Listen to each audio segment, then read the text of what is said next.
Antes de sumergirnos de lleno en el mundo técnico profundo de las redes y conocer cosas como direccionamiento IP, funcionamiento de routers, switches y dispositivos en general, tenemos que conocer cuáles son los conceptos generales de la infraestructura de redes que hoy en día puede tener cualquier organización. Estos conceptos son sumamente importantes de entender y conocer al detalle porque la ubicación estratégica, por ejemplo, de ciertos dispositivos dentro de la red puede generar un impacto bastante pronunciado en el funcionamiento de la misma. También es importante conocer cuáles son los distintos factores que afectan el buen funcionamiento de una red o bien cuáles son los factores que afectan, por ejemplo, a nivel de seguridad o estabilidad de la misma. En esta sesión vamos a revisar esos conceptos de manera general. Como concepto general de infraestructura, vamos a definir lo siguiente. En realidad, ¿qué es una red? ¿Qué es el tema que estamos siempre tratando? ¿Y de qué están compuestas? Podemos resumir de una manera muy simple que las redes hoy en día están compuestas de dispositivos finales, como podemos ver en pantalla, donde podemos tener computadoras, smartphones, smart TV, impresoras, etcétera, distintos dispositivos finales que utilizan medios de transmisión, por ejemplo, medios inalámbricos, cableado de cobre como el cable UTP tradicional, cableado de fibra óptica, para interconectar dispositivos intermedios, como puede ser un módem, un firewall, un access point, un switch o un router, con otros dispositivos finales donde también puede ser un computador o generalmente un servidor. Ahora, todas las redes que utilizan estos componentes lo hacen a su vez utilizando protocolos para asegurar el intercambio de información. Dentro de los protocolos más comunes que existen, tenemos algunos como Ethernet, TCP, IP, UDP, FTP, etcétera, etcétera. Una característica muy importante del estudio en redes, y que yo siempre destaco a mis alumnos, es que la gente que recién ingresa a este mundo se va a dar cuenta que utilizamos una cantidad gigante de siglas para referirnos a ciertas tecnologías, protocolos o dispositivos. Es muy habitual utilizar siglas, y todas las siglas, yo diría el 99,9 periódico por ciento, está en inglés. En este caso es muy común encontrarnos con protocolos que significan algo en inglés, por ejemplo HTTP, protocolo de transferencia de hipertexto, o DNS como sistema de nombres de dominio, etc. Así que si alguien tiene problemas para recordar tantas siglas, yo le sugiero que tome una hoja de un cuaderno y vaya anotando qué significa cada una de las siglas y qué es lo que hace finalmente. Nosotros también vamos a ver más en detalle en otras sesiones cómo funcionan cada uno de estos protocolos. ¿A qué corresponde, por ejemplo, un dispositivo final? Es muy simple identificar un dispositivo final porque es aquel que tiene contacto directo con el usuario. El usuario, si lo podemos dibujar de alguna manera, el usuario siempre va a estar en este lado. El usuario es el que tiene acceso al dispositivo final. Ahora, en algunas redes de automatización no existe usuario, pero sí existen dispositivos finales que están programados para hacer como que algún usuario responde, ¿ya? Por eso que encontramos en esta categoría los computadores, smartphone, smart TV y todo ese tipo de cosas. Respecto a los medios de transmisión, hoy en día tenemos prácticamente estos tres, aunque hay otras técnicas un poco raras que se están utilizando, como transmisión bajo el agua, etcétera, que no son muy populares, pero dentro de la transmisión de redes sí tenemos tres que son, como ya decía, redes inalámbricas, cableado de cobre y fibra óptica. Entre los dispositivos intermedios tenemos todos los dispositivos de networking. Los dispositivos de networking son aquellos que nosotros vamos a utilizar y vamos a programar en el uso de una red. Creo que ahí escribí networking. Bueno, se entiende, ¿no? Tenemos el caso de los modem router inalámbrico y estos que tienen todas sus funciones incorporadas dentro de un único dispositivo. Y nosotros generalmente vamos a lidiar con switches y routers. Ese es nuestro objetivo, ¿ya? Los dispositivos intermedios de networking son aquellos que tienen funciones especiales que permiten dirigir el tráfico de red desde un extremo a otro, ¿ya? Otro concepto importante de las redes que tenemos que tener claro son las distintas topologías. Y en este mundo de siglas, seguimos agregando siglas nuevas, pero las más comunes que vamos a encontrar son las que aparecen ahí. LAN, WAN, PAN, MAN, SAN, etcétera, etcétera, etcétera. Hay una gran variedad. Las más comunes son las que vemos en pantalla. ¿Qué es una red LAN en definitiva? Una red LAN o Local Area Network, red de área local, corresponde a lo que nosotros habitualmente tenemos en nuestra oficina, en nuestras casas, en un laboratorio, en una universidad, donde los computadores acceden mediante cable, generalmente cable UTP, a un dispositivo centralizado de networking que generalmente es un switch. Esto es una red LAN. La red LAN tiene dos características súper importantes que ustedes tienen que recordar siempre. Lo que define una red LAN es, uno, la ubicación geográfica reducida, porque por lo general la LAN opera dentro de una oficina o dentro de un edificio o en menos de 100 metros. Eso es por la limitación de la transmisión del cableado. Y dos,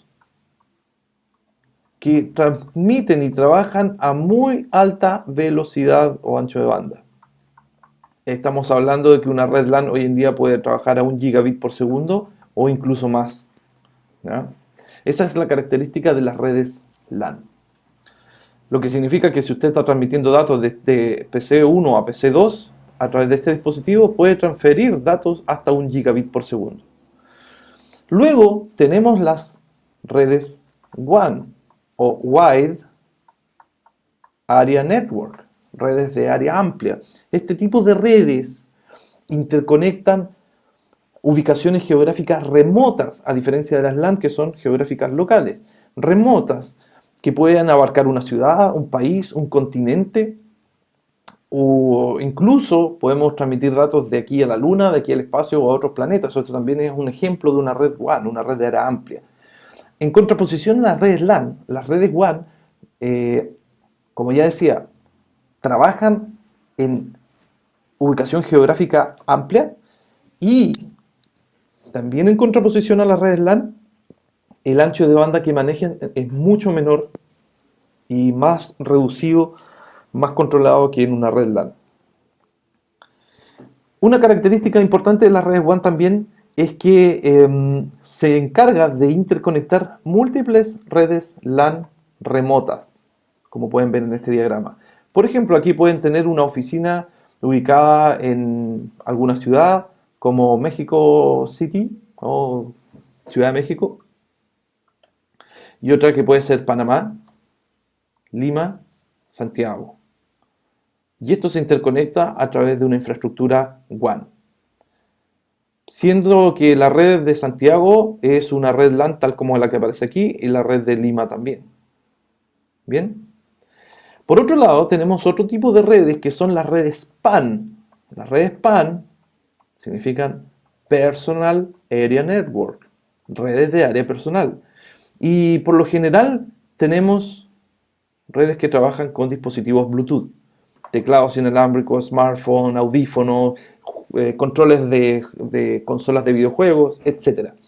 La característica de las redes PAN es que operan en un área geográfica mucho más limitada que las LAN. Estamos hablando de alrededor de 5 metros de distancia. 5 a 10 metros, no más de eso. Y la tasa de transferencia de las redes PAN también es relativamente baja, hasta 2-3 megas en algunos casos. Por otro extremo, tenemos las redes MAN,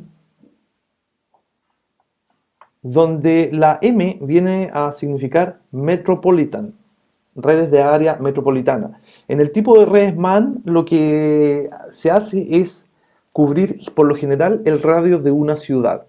Aquí encontramos tecnologías como Metro Ethernet, por ejemplo, o puntos de acceso inalámbricos en modo Mesh para dar cobertura a una ciudad entera. También una variación de las MAN, por lo general son las WSN o Wireless Sensor Network, que son redes que han salido en los últimos años, que son muy populares para ambientes IoT, de Internet de las Cosas, donde se conectan sensores a través de sistemas inalámbricos distribuidos en una ciudad, por ejemplo. ¿Ya? Así que aquí tienen los grandes conceptos de distintos tipos de redes. Ahí sí. Si nosotros nos vamos directamente a las redes LAN, vamos a tener un mundo propio dentro de este tipo de redes, justamente. Y tenemos distintas topologías. ¿Qué es una topología? Una topología es una forma de configurar físicamente la red LAN. Por ejemplo, si nosotros tenemos el siguiente requerimiento. Dentro de esta red tenemos 50 usuarios que tenemos que conectarlos entre sí. Podemos disponer de los dispositivos de networking y de los medios de transmisión cableados, por ejemplo, de ciertas maneras que nos permitan conectar estos dispositivos y estos usuarios. Ahora, dependiendo del tipo de topología que se utilice, el rendimiento va a ser mejor o peor. Por ejemplo, en la primera que tenemos aquí, que es una topología de tipo ring o anillo, lo que se hace es interconectar todos los dispositivos de manera circular y en cada uno de ellos vamos a conectar 10 usuarios, 20, etcétera, etcétera. Y vamos a repartir todos los usuarios a través de esta red. La desventaja de este tipo de red es que si se corta un enlace, se pierde el anillo completo. Es por eso que hoy en día ya la topología de tipo anillo está prácticamente obsoleta en ambientes LAN y se sigue utilizando en redes WAN o en redes de almacenamiento, pero a nivel de LAN ya no se trabaja. Otra forma de disponer de los dispositivos en una red LAN son las llamadas redes de tipo árbol o tree. Las redes de tipo tree lo que hacen es interconectar dispositivos de manera jerárquica, ¿sí? Donde los usuarios se reparten en distintos puntos de la red, ¿sí?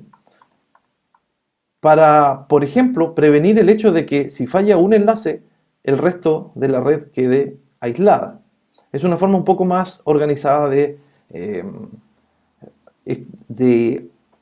configurar este tipo de redes.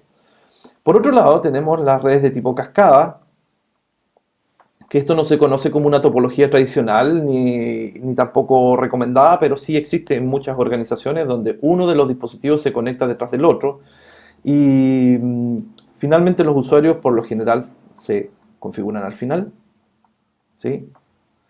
Y el problema de este tipo de redes es básicamente dos. Uno, que si se corta un enlace arriba, todos los demás usuarios pierden conectividad. Y lo otro es que si nosotros seguimos sumando aquí más usuarios, vamos a tener distinta utilización de este enlace, por lo tanto se pueden generar cuellos de botella y saturar fácilmente el enlace de la red. Es por eso que estos modelos hoy en día han dejado de existir. Lo que se ocupa es la topología de modo estrella o star, donde tenemos un dispositivo central que puede ser un switch o antiguamente se utilizaban concentradores como hubs. Y todos los dispositivos de networking, dispositivos finales interconectados a este dispositivo de switching. Como ustedes ven en la topología de tipo estrella, los dispositivos finales no están interconectados entre sí. Y, por otro lado, tenemos la obsoleta topología de tipo bus. Este tipo de topologías ya se dejaron de usar hace muchos años y básicamente se utilizaban con cable coaxial, donde todos los puntos de red se pinchaban directamente en el cable porque era muy fácil intervenirlo y tenían un medio de comunicación compartido. Hoy en día la topología reinante en el mundo LAN, el mundo Ethernet, es la estrella. Otra cosa que conviene explicar de manera superficial y que en otras sesiones se profundizará es el modelo jerárquico de redes y el concepto de collapsed core o núcleo colapsado. Para hacer esta explicación vamos a tomar el primer ejemplo y vamos a suponer que en nuestro caso tenemos una red que debe dar soporte a 100 usuarios. vamos a decir 100 porque es un número fácil de interpretar, pero puede ser incluso mucho más, 500, 1000 o 2000 usuarios simultáneamente. Entonces la pregunta es cómo distribuimos la red de manera inteligente para poder soportar esa cantidad de usuarios. La forma tradicional que muchas empresas utilizan de manera nativa, sin tener un diseño de fondo, sino más bien porque se han ido implementando gradualmente y estas redes han ido creciendo, es este tipo de estructura en forma de cascada, donde se va conectando un switch detrás de otro para poder interconectar los usuarios.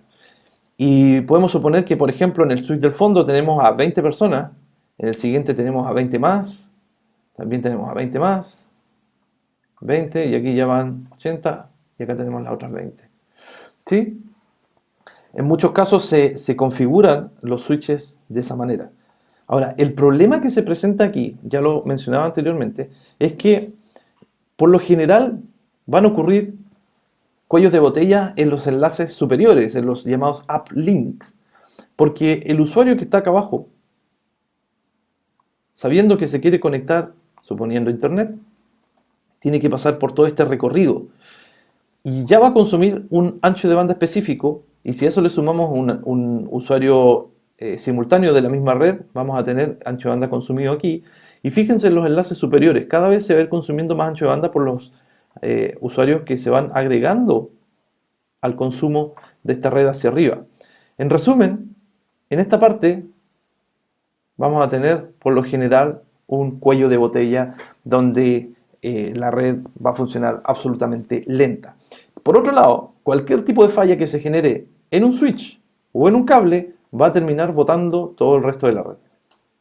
Hoy en día lo que tenemos que definir los administradores de redes y los ingenieros de redes y técnicos es que las redes deben ser, por un lado, escalables y por otro lado deben ofrecer la tolerancia a fallos que requieren los servicios de hoy en día.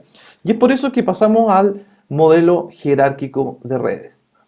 El modelo jerárquico se define como la forma de conectar estos dispositivos en capas. Este modelo jerárquico tiene tres capas. La capa principal, que se llama core en inglés o núcleo en español, núcleo. Luego la siguiente capa que se llama distribución y la última capa de abajo que se llama acceso. Entonces, core o núcleo, distribución y acceso. Una forma simple de acordarse de esto es que recuerden la sigla ADN, acceso, distribución, núcleo. ¿Ya? Un tip ahí para recordarlo. ¿En qué consiste este modelo jerárquico? Este modelo jerárquico dice que todos los usuarios tienen que ir conectados a la capa de acceso. Es decir, nuestros 100 usuarios van a ir repartidos en estos switches. ¿Ya?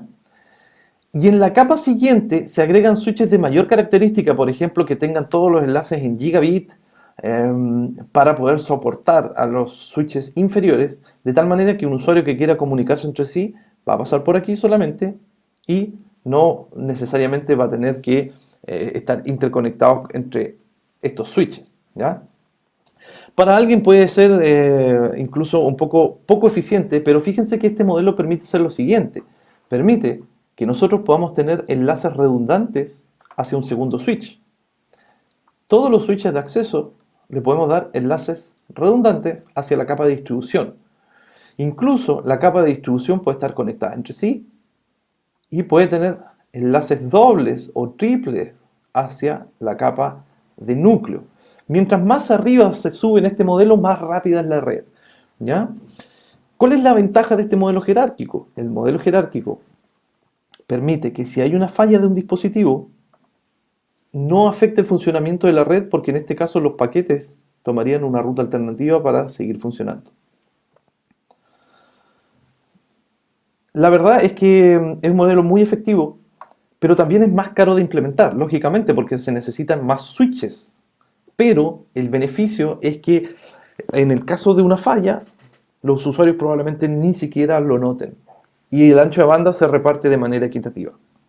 Ese es el modelo jerárquico de redes. Una variación del modelo jerárquico es lo que ocurre en algunas empresas de menor tamaño, donde se utiliza el concepto de núcleo colapsado o collapsed core. El núcleo colapsado es exactamente lo mismo que el modelo jerárquico, pero utilizamos un dispositivo central que va a hacer las veces de núcleo y distribución simultáneamente. Y acá tenemos solamente switches de acceso. Bien, seguimos respetando esta jerarquía, pero la distribución y el núcleo lo hacen un solo dispositivo. Por eso se llama núcleo colapsado, porque en realidad lo que se hace es colapsar o juntar las capas de distribución y núcleo en un único dispositivo. Si ustedes tienen la oportunidad de diseñar una red, tienen que pensar siempre en llegar ojalá a esto, o bien, si el presupuesto lo permite, llegar a esto, pero jamás utilizar este tipo de topologías. La infraestructura de redes es naturalmente algo más profundo de ver, y en esta sesión tratamos los temas de manera superficial como concepto general, ya que en este curso tampoco se requiere más conocimiento que eso, pero sí es necesario que ustedes tengan nociones de qué es cada uno de los conceptos. Les agradezco su tiempo y nos vemos en la siguiente sesión.